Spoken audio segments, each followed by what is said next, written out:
توجہ اچھا لگے تو دعاؤں سے نواز دیجیے گا. سنیے گا دوستو.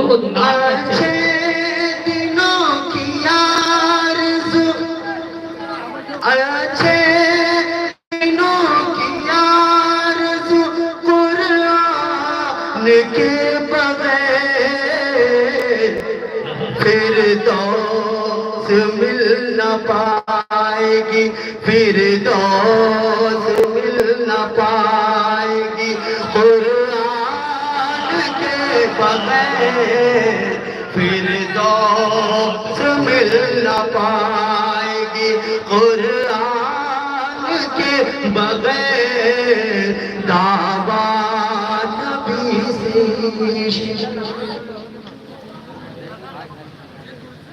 ہمارے درمیان اس مشاعرے کے سرپرست جناب ایاز خان صاحب، جو کہ بڑی دل عزیز شخصیت ہے، تمام لوگوں سے محبت کرتے ہیں، غریبوں، بے کسوں، مظلوموں، مجبوروں کے دکھ درد میں ہمیشہ وہ شامل حال رہتے ہیں، اور ان کی سرپرستی میں یہ مشاعرہ آگے بڑھ رہا ہے، اور ان کی لیڈرشپ میں یہ سرزمین واقعی اتہاسک سرزمین ہے، اور جس انداز میں آگے بڑھ رہی ہے، جس انداز میں ترقی کر رہی ہے، اور جس انداز میں وہ اس کی نمائندگی کر رہے ہیں، وہ قابل رشک بھی ہے، قابل ستائش بھی ہے، قابل مبارکباد بھی ہے. واقعی جو ایاز صاحب کی خدمات ہے اور ان کی جو شخصیت ہے وہ بہت پیاری، بہت نرالی، بہت عمدہ ہے.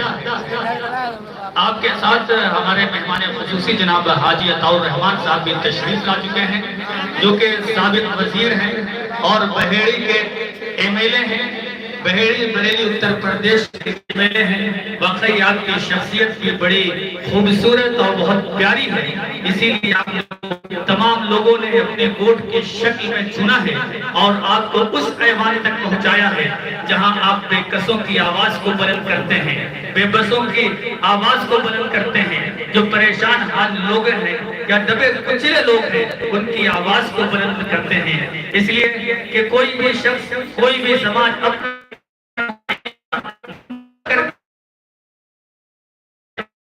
ضرورت پڑتی ہے تو اس کا نمائندہ اس کی زبان بن جاتا ہے، جب اسے ضرورت پڑتی ہے چلنے کی تو اس کا نمائندہ اس کا پیر بن جاتا ہے، جب اسے ضرورت پڑتی ہے ہاتھ سے کسی چیز کو روکنے کی تو وہ نمائندہ اس کا ہاتھ بن جاتا ہے، جب اسے ضرورت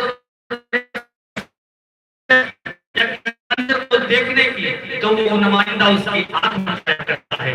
اس سے اہمیت کے حامل ہیں ہمارے مہمان خصوصی جناب حاجی عطاء الرحمان صاحب. واقعی جو شخص حاضر ہو وہ بہت خوبصورت ہوگا، بہت پیارا ہوگا اور بہت عمدہ ہوگا، بہت دل عزیز ہوگا. اس کے ساتھ ساتھ جیسا کہ میں نے ذکر کیا کہ جناب ایاز خان صاحب جو کہ میرے سرپرست بھی ہیں، اس مشاعرے کے سرپرست بھی ہیں. اب سے زیادہ آپ جانتے ہیں کہ جب بھی کوئی پریشانی ہوتی ہے یا قصبے کو یا اس سرزمین کا کوئی بھی مسئلہ آتا ہے، کسی فرد کے ساتھ کوئی انفرادی معاملہ ہو یا اجتماعی معاملہ ہو، وہ سب کے ساتھ کھڑے رہتے ہیں. اسی لیے آپ سے محبت کرتے ہیں اور آپ سے محبت کرتے ہیں. آپ کی آمد کا شکریہ. آپ کے درمیان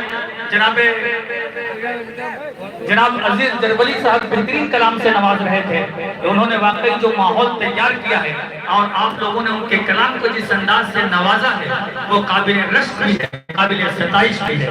اور بلہرہ جیسا کہ میں نے ذکر کیا کہ جس سبھیتا اور جس تہذیب کے لیے جانا جاتا ہے وہ آپ بتا رہے ہیں کہ کیسے یہاں حضور اقدس صلی اللہ علیہ وسلم کی محبت سے سلیقہ لوگوں کو سکھایا جاتا ہے اور یہ بتایا جاتا ہے کہ حضور اقدس صلی اللہ علیہ وسلم سے محبت کیسی ہوتی ہے. تو میں ایک بار پھر گزارش کر رہا ہوں جناب عزیز جربلی صاحب سے کہ تشریف لائیں اور جس انداز میں آپ کلام پیش کر رہے تھے اسی انداز میں اس سلسلے کو قائم رکھیں. آپ سبحان اللہ کہیے اور استقبال کیجئے جناب عزیز جربلی.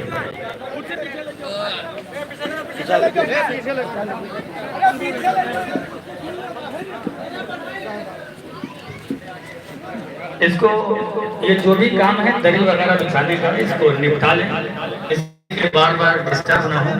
اور جتنے لوگوں کے پاس کرسیاں ہیں وہ لوگ تھوڑا سا پیچھے ہو جائے کہ یہاں جو جن کو کرسی نہیں مل سکی ہے وہ لوگ یہاں بیٹھیں گے اور اس مشاعرے کو مشاعرہ بنا گے. یہ اہتمام جناب رضوان صاحب نے کیا ہے. جناب حسان صاحب کی بڑی محنتیں اس محفل کو